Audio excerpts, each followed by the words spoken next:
ni utoaji wa vyeti vya haraka, ambapo leo hii tutazindua utoaji wa vyeti kwa masaa 48 ukishamaliza usajili wako, na hii itarahisisha Watanzania wengi kupata haki zao kwa haraka, ili waweze kupata huduma iliyo bora na kuweza kwenda kufanya shughuli zao kwa haraka zaidi, na taifa litasonga mbele na kuwa na uchumi imara.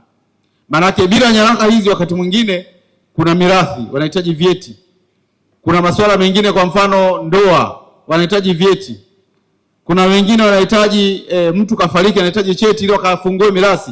Kwa hiyo kuna changamoto nyingi ambazo naamini kwa masaa 48 tunakwenda kuzindua leo yatakuwa ni mafanikio makubwa kwa taifa letu la Tanzania, na tutakuwa tumetekeleza maelekezo ya Mheshimiwa Rais na adhima yake ya kutoa haki kwa Watanzania. Kupitia mpango huu, wananchi watapata vyeti vya kuzaliwa vya kidigitali vinavyowezesha taasisi mbalimbali zilizounganishwa na mfumo wa wakala kufanya uhakiki wa taarifa papo kwa papo.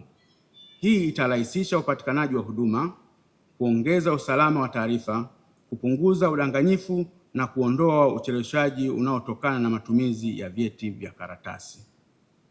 Mwanzo tulikuwa tunapata changamoto kubwa, lakini sasa hivi zoezi ni fupi. Nimesajili jana cheti, leo nimepata cheti. Tunamshukuru mama kwa kuwezesha RITA kutoa vyeti kwa wakati, na si Watanzania wenzangu wote, wakina mama wote wafuatilie vyeti vya watoto. Sasa hivi vinapatikana kwa urahisi sana. Zamani tulikuwa tunapata vyeti hivi kwa siku 7, tena mpaka ufike katika ofisi aidha za kata au za wilaya. Lakini kwa sasa hivi kwa kutumia mfumo wa RITA tunaweza kupata ndani ya masaa 48, tena kwa kutumia simu janja. Unaingia katika mfumo, unaweza kujisajili wewe mwenyewe, na ndani ya masaa 48 unapata usajili wako ndani ya RITA.